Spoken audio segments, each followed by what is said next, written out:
Imagine waking up every month with hundreds or even thousands of dollars deposited directly into your bank account without lifting a finger. That's the promise of dividend investing. But if you look around online, you'll hear two completely opposing views. One guru says, "Put everything into high-yield dividend stocks right now," while another says, "Dividend investing is a trap, just buy high-growth US tech." So, who's actually right? In this video, I'm taking the absolute best strategies from top financial experts and breaking down the exact blueprint to build a passive dividend income portfolio.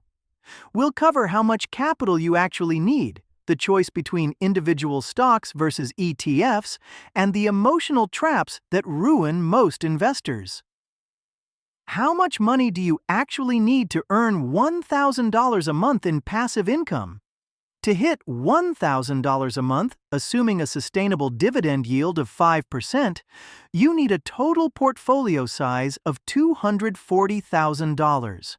That sounds a lot if you're starting from scratch. Here's how compound growth makes it manageable. If you start with an investment of $20,000, contribute $750 a month, and reinvest your dividends at an average return of 5% per year, you will cross $240,000 in about 15 years. Scale the contributions accordingly to get you to your goal. Before you start, you need to answer a question: growth or dividends? Contrary to popular belief, choosing between growth and dividend stocks isn't about fancy financial ratios. It's about your emotional temperament and your time horizon. Growth stocks tend to compound capital faster over 10 years, but they come with volatility. Are you comfortable watching your portfolio plummet 30% to 50% during a market pullback? If the answer is no, growth investing will cause you sleepless nights. Dividend stocks like blue chips, local banks, or REITs offer lower price swings and predictable cash flow. Even when the market crashes, seeing dividend cash hit your bank account provides a psychological anchor that keeps you calm. If your retirement timeline is under 10 years, leaning toward dividend income protects you against return risk. Meaning, a sudden market crash won't force you to sell shares at a loss just to cover living expenses. Once you decide to invest for dividends, how do you structure your portfolio? You can build it DIY or buy a dividend ETF. If you choose DIY, we recommend 3 rules to keep it safe. 1.